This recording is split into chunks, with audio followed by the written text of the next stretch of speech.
اپنے والدین کی قدر کرنی چاہیے، ان کی عزت کرنی چاہیے، خدمت کرنی چاہیے۔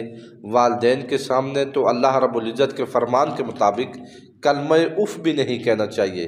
جیسے قرآن مجید میں اللہ رب العزت نے حکم فرمایا ہے کہ اف ولا تنہرہما، کہ والدین کے سامنے اتنا کلمہ بھی مت کہو جو اف کا کلمہ ہے، اس لیے وہ عظیم نعمت ہے اللہ کی طرف سے، اور اس نعمت کی قدر کرنی چاہیے، ان کا احترام بجا لانا چاہیے۔ جو والدین کی قدر اور عزت اور خدمت کرتا ہے، احادیث کے مفہوم کے مطابق اللہ رب العزت اس سے راضی ہوتا ہے۔ جس کے والدین اس سے راضی ہیں اس سے اللہ راضی ہوتا ہے، اور جس سے والدین ناراض ہو جائیں اس سے خدا بھی ناراض ہو جاتا ہے۔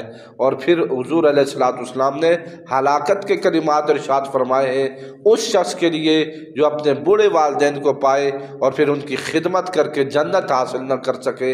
اس لیے والدین کی خدمت کرنی چاہیے، انہیں خوش رکھنا چاہیے، ان کے ساتھ خوش رہنا چاہیے، اور اس عظیم نعمت کو ہر وقت بندہ اس کی قدر کرے اور اس کی خدمت کرتا رہے، اور جس طرح اللہ اور اس کے رسول نے حکم ارشاد فرمایا ہے والدین کے ساتھ حسن سلوک کرتے رہنا چاہیے۔ اللہ عمل کی توفیق عطا فرمائے۔ آمین۔